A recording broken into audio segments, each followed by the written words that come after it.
Labour bureau द्वारा 30 दिसंबर 2022 को जारी की गई प्रेस रिलीज के माध्यम से नवंबर 2022 के लिए all India consumer price index की घोषणा कर दी गई है। इस प्रेस रिलीज में बताया गया है कि नवंबर 2022 के महीने में all India consumer price index की वैल्यू में अक्टूबर 2022 के महीने से कोई वृद्धि नहीं हुई है और यह 132.5 पर ही स्थिर बना हुआ है।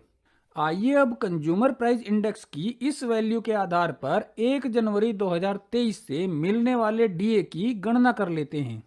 इस टेबल में हम देख सकते हैं कि नवंबर 2022 के लिए कंज्यूमर प्राइस इंडेक्स की जो घोषणा की गई है 132.5 की, इसके आधार पर कैलकुलेट करने पर 1 दिसंबर 2022 से डीए की इफेक्टिव रेट 41.74% हो चुकी है और अभी दिसंबर 2022 के लिए कंज्यूमर प्राइस इंडेक्स की घोषणा होना बाकी है।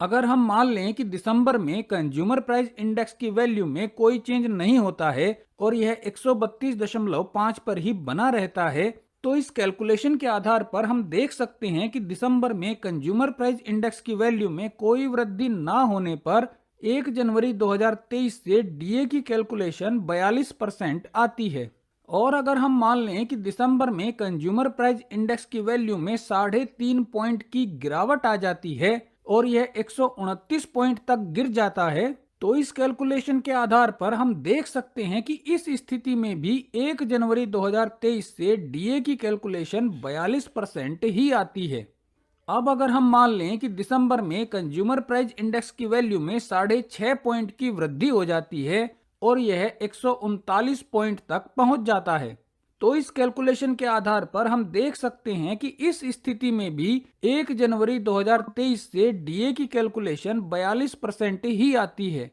तो इन सभी कैलकुलेशन के आधार पर हम कह सकते हैं कि दिसंबर 2022 के लिए कंज्यूमर प्राइस इंडेक्स की वैल्यू वर्तमान की 132.5 पॉइंट के मुकाबले 129 पॉइंट से लेकर 139 पॉइंट तक कुछ भी रहे, प्रत्येक स्थिति में 1 जनवरी 2023 से केवल 42% डीए ही मिलने वाला है।